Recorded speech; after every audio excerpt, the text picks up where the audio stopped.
जो बात कही जाती है कि एक टाइम का जो दूध है उससे आप अपने जानवरों का ख़र्चा निकालेंगे और एक टाइम के दूध से मुनाफा कमाएंगे, ये बात बिल्कुल दुरुस्त है और ये बात बिल्कुल गलत है। अब आप कंफ्यूज करा कि सबसे पहले तो देखेंगे कि हमारे पास 18 महीने में लिक्विड कैश हमारी जेब में कितना आया, ये बड़ा ही मायूस कुन है।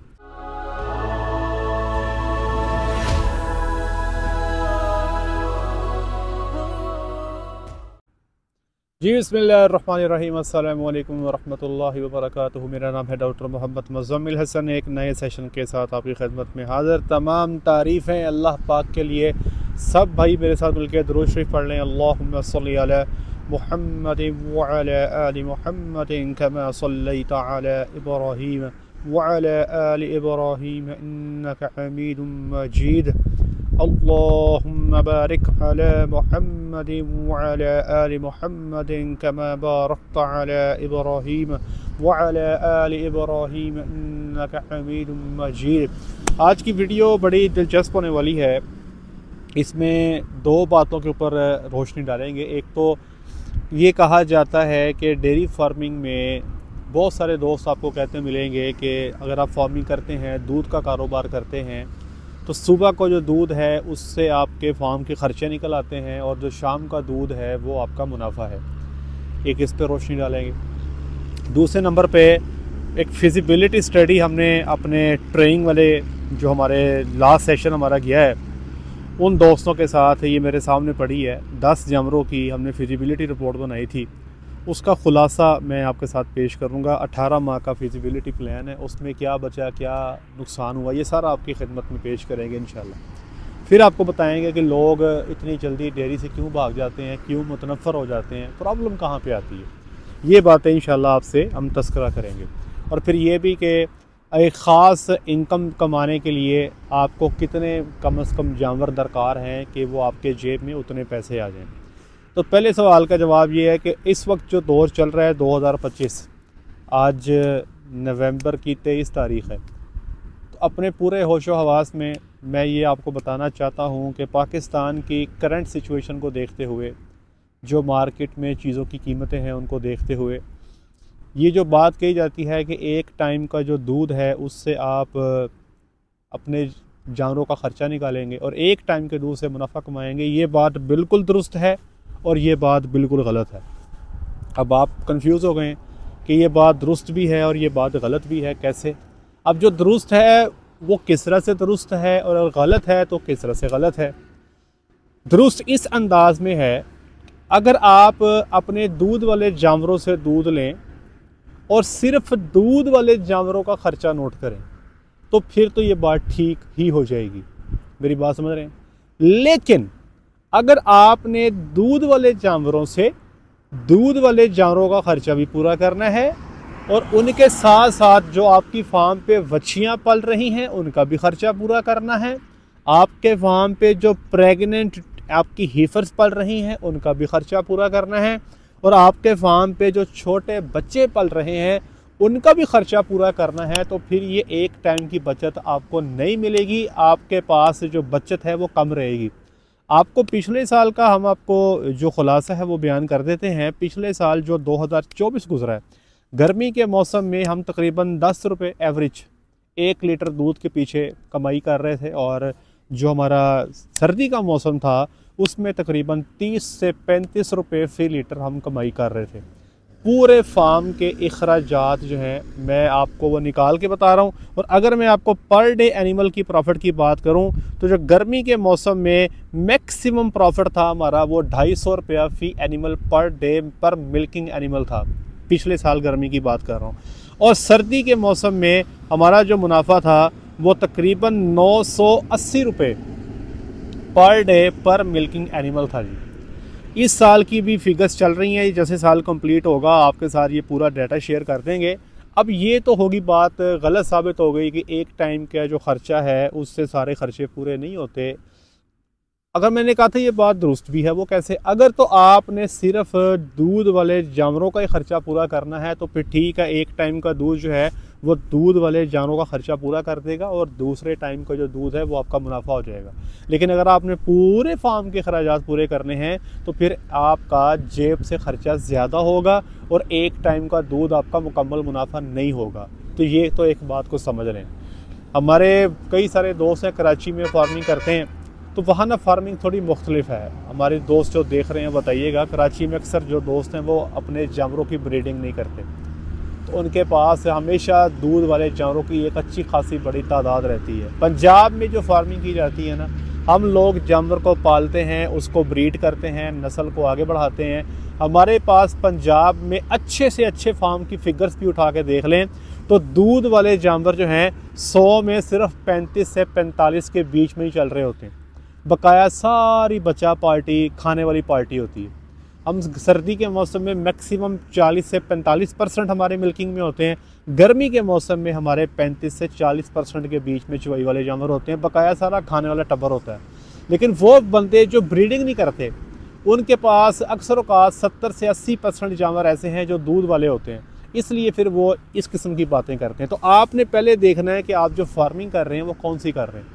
क्या आप ब्रीडिंग कर रहे हैं, आप अपने छोटे बच्चे को पाल रहे हैं, आप अपनी हीफर्स को पाल रहे हैं। अगर तो ये सब कुछ आप कर रहे हैं तो फिर आप याद रखिएगा कि एक टाइम का जो दूध है ये आपका मुकम्मल मुनाफा नहीं होगा। अब ये तो होगी एक बात। अब आ जाए दूसरी बात की तरफ। मैंने आपसे कहा था कि जो हमारी 10 जानवरों की फिजिबिलिटी प्लान है उसका मैं आपको खुलासा बयान करूँगा। ये फिजिबिलिटी हमने बनाई इस तरह से थी कि फार्मर ने 10 बछड़ियाँ मार्केट से परचेज़ की, उनको आगे सेक्स सीमन लगाया, उनको प्रेग्नेंट किया और फिर वो 10 जानवर जो थे वो मिल्किंग के अंदर आ गए।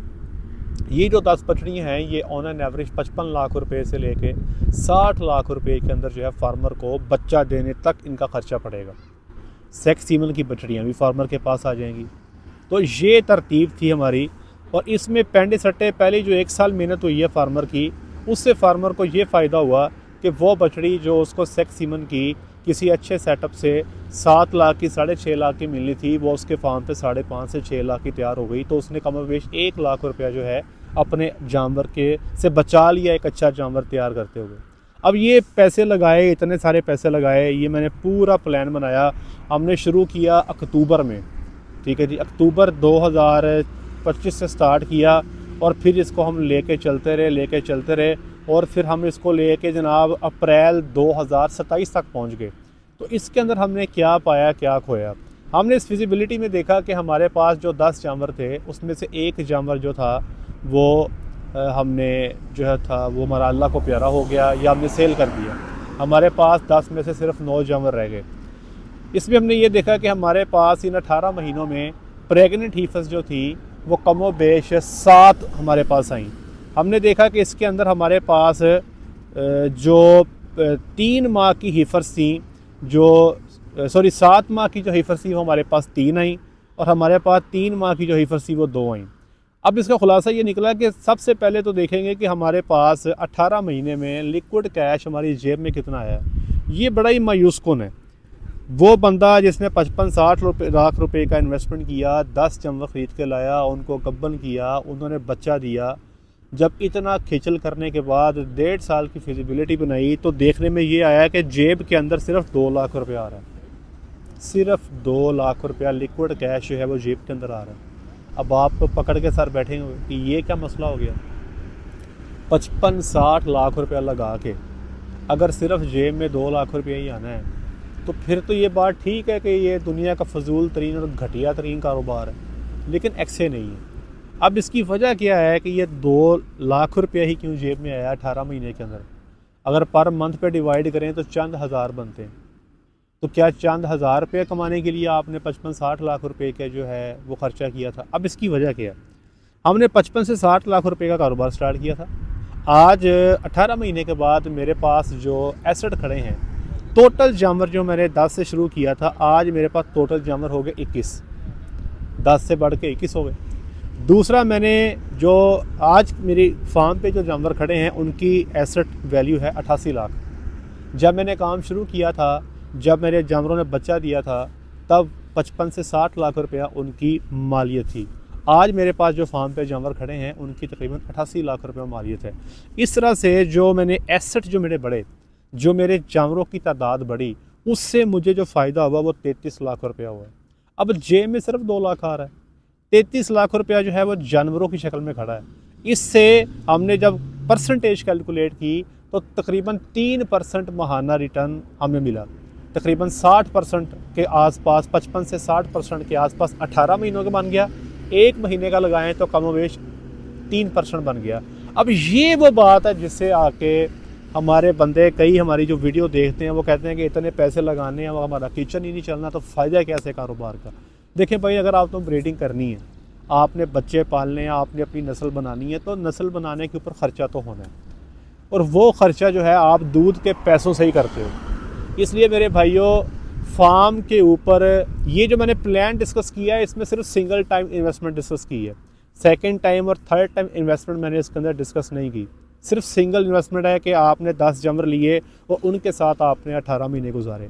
अब मेरे भाइयों, अगर आप चाहते हो कि आप के जेब में पैसे ज़्यादा आएँ, लिक्विड कैश आपके जेब में ज़्यादा है, अगर आपके पास 50 के करीब जानवर मिल्किंग में हो जाते हैं तो तकरीबन 10 से 15 लाख रुपया जो है आपके पास लिक्विड कैश की शक्ल में आपकी जेब में आ जाएगा। लेकिन जो आपके एसेट्स होंगे बच्चियों की शक्ल में, छोटे बच्चों की शक्ल में, वो काफ़ी बड़ी तादाद में होंगे। अब ये फैसला आपने करना है कि आप इन एसेट्स को अपने साथ लेके चलना चाहते हो या आप इनको फ़रोख्त करना चाहते हो। ये एसेट्स जो हैं बच्ची की शक्ल में या बच्चे की शक्ल में, इनका फ़ायदा तब होगा जब 2-2.25 साल के बाद ये बच्चियाँ आपकी मिल्किंग में शामिल होने लगेंगी। जब ये बच्चियाँ आपकी मिल्किंग में शामिल होंगी फिर आपको इनका मज़ा आने लगेगा, फिर आपका जो रिटर्न है बढ़ जाएगा, फिर आपके जेब में कैश फ्लो बेहतर होने लग जाएगा। लेकिन तब तक 2-2.5 साल का टाइम चाहिए। इसलिए हम कहते हैं कि डेयरी फार्मिंग में अगर आपने आना है तो ये एक छोटा सा पौधा लगाया जाता है जिसको बड़ा होने में, फलदार होने में टाइम लगता है। आज आप यहाँ पे कोई फलदार बूटा लगा दें, आम का दरख्त लगा दें, आम का पौधा लगा दें, क्या 1 साल में ही आम का जो पौधा है वो फल देना शुरू कर देगा? नहीं, उसके ऊपर कई साल खर्चा होगा। उसके बाद आम का दरख्त इस काबिल होगा कि वो आपको फल देगा, फिर आपके पास पैसे आने जेब में शुरू होंगे। इसी तरह डेयरी का भी एक छोटा पौधा लगता है जिसको फलदार दरख्त बनने में 2.5 से 3 साल लग जाते हैं। तब तक आपको इसके ऊपर मुख्तलिफ जगहों पे इन्वेस्टमेंट करनी पड़ती है, बछड़ियों को पालना पड़ता है, खिलाना पड़ता है। कई दफ़ा आप ब्रेक इवन कर रहे होते हैं, कई दफ़ा जेब से पड़ रहे होते हैं, कई दफ़ा पैसे ये सारा का सारा सर्कल ऐसे बनता है। बाकी वो दोस्त जो ये सोचते हैं कि इससे छोटे से 10, 12, 15 जानवरों से स्टार्ट करके हम अपना किचन भी चलाएँगे, पूरा महीना चलाएँगे, फिर होता ये है कि बाद में जो छोटी बछड़ियाँ हैं वो कंप्रोमाइज़ होती हैं, उनकी खुराक पूरी नहीं कर होती, वो 3-3, 4-4 साल पे जाके बच्चे देती हैं, फिर वो सारा का सारा सर्कल डिस्टर्ब हो जाता है।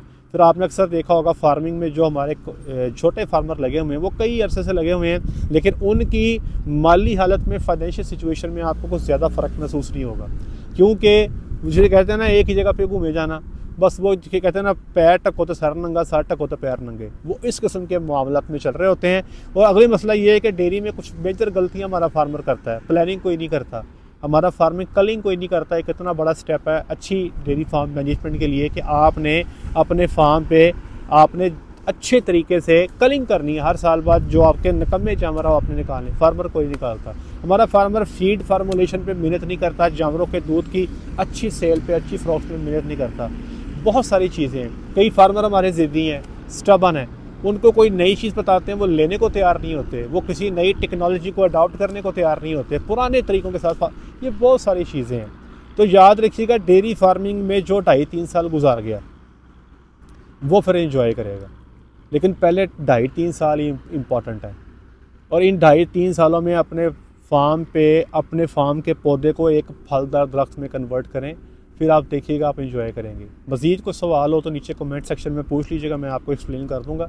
आज के लिए इतना ही। अपना ख्याल रखें, दुआ में याद रखें, 5 वक्त की नमाज़ बाद जमात अदा करें। अस्सलामु अलैकुम व रहमतुल्लाहि व बरकातुहू।